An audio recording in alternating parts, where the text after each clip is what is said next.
Bonjour à tous, bienvenue à notre méditation quotidienne. Nous sommes dans la lettre de Paul aux Romains au chapitre 12. Nous avons parlé de cette magnifique lettre et de sa structure des chapitres 1 à 11. Donc c'est l'aspect théologique et théorique que Paul apporte. Et il explique aux chrétiens de Rome en long et en large ce que signifie croire en l'évangile et quel est cet évangile.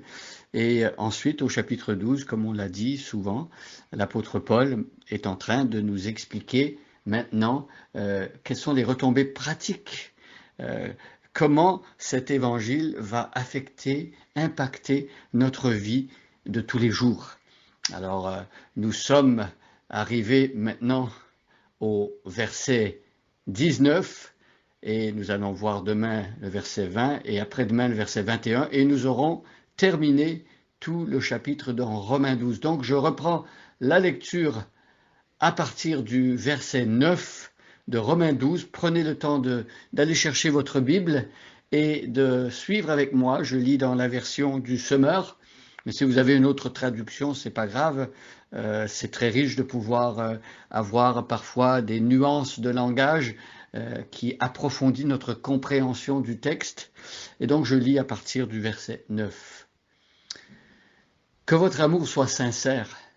Ayez donc le mal en horreur, attachez-vous de toutes vos forces au bien, notamment en ce qui concerne l'amour fraternel, soyez pleins d'affection les uns pour les autres, l'estime mutuelle, soyez les premiers à la manifester, l'ardeur, ne soyez pas nonchalants, l'esprit, soyez bouillants, le Seigneur, soyez de bons serviteurs, l'espérance, quelle soit votre joie, l'épreuve, qu'elle vous trouve plein d'assurance, la prière, priez avec persévérance, les besoins de ceux qui font partie du peuple saint, soyez-en solidaires, toujours prêtes à pratiquer l'hospitalité. Demandez à Dieu de faire du bien à ceux qui vous persécutent. Oui, demandez du bien pour eux, ne demandez pas du mal.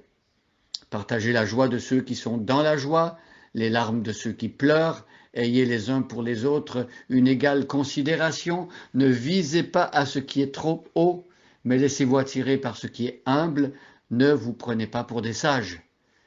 Ne répondez jamais au mal par le mal, cherchez au contraire à faire ce qui est bien devant tous les hommes, autant que possible, et dans la mesure où cela dépend de vous, vivez en paix avec tous les hommes. Mes amis, ne vous vengez pas vous-même, mais laissez agir la colère de Dieu, car il est écrit, c'est à moi qu'il appartient de faire justice, c'est moi qui rendrai à chacun selon son dû. Alors ici, au verset 18, l'apôtre Paul, on voit qu'il est très pratique, il dit autant que possible, dans la mesure où cela dépend de vous, vivez en paix avec tous les hommes. Paul sait très bien que parfois, ce n'est pas possible de vivre en paix avec certaines personnes, même si on a fait tous nos efforts, même si on l'a voulu, certaines personnes, ceux qui sont devant nous, peuvent décider, eux, de ne pas vivre en paix avec nous.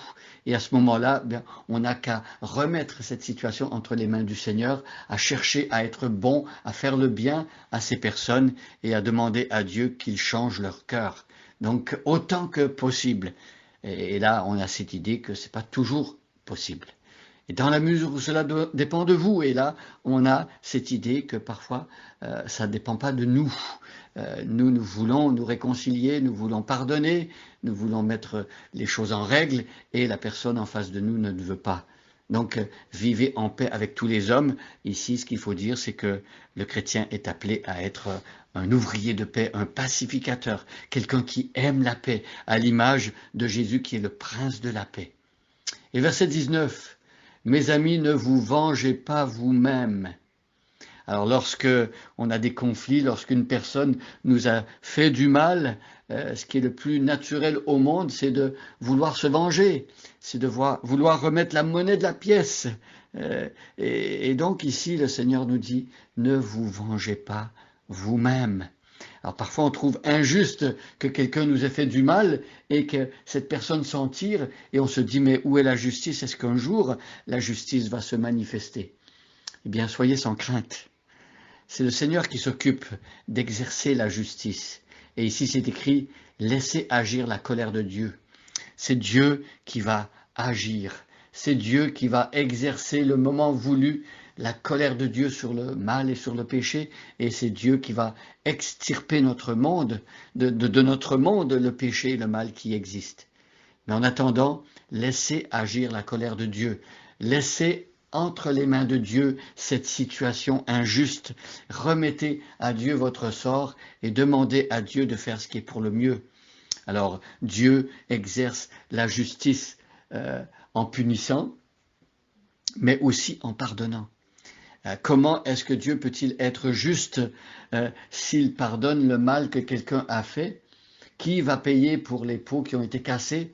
Eh bien, la justice est possible. Dieu peut aimer et pardonner sans négliger et oublier sa justice parce que Jésus-Christ lui-même a payé pour nous. Jésus-Christ a été comme un paratonnerre. Il a été frappé par la justice de Dieu pour des péchés qui n'étaient pas les siens. Il a été puni à notre place. Et donc, Dieu peut pardonner sans être injuste.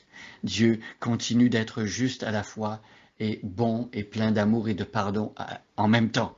Donc, mes amis, ne vous vengez pas vous-même, laissez agir la colère de Dieu, car il est écrit, c'est à moi qu'il appartient de faire justice, c'est moi qui rendrai à chacun selon son dû. Et cette promesse est formelle.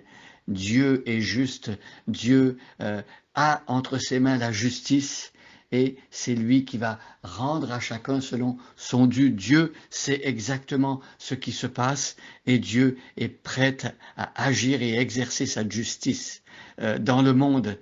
Demandons à ceux qui ont mal agi, demandons que Dieu leur fasse grâce, que Dieu leur donne un cœur pour se repentir et demander pardon afin que la justice de Dieu ne tombe pas sur eux. C'est terrible de tomber entre les mains de Dieu. La Bible dit que notre Dieu est aussi un feu dévorant. Alors prions pour que ceux qui ne veulent pas pardonner actuellement, ceux qui continuent à vouloir être remplis de vengeance et d'esprit de colère, que eux rencontrent Jésus-Christ dans sa grâce, ce Jésus qui a payé, qui a pris sur lui la punition de Dieu quand Dieu a exercé sa justice.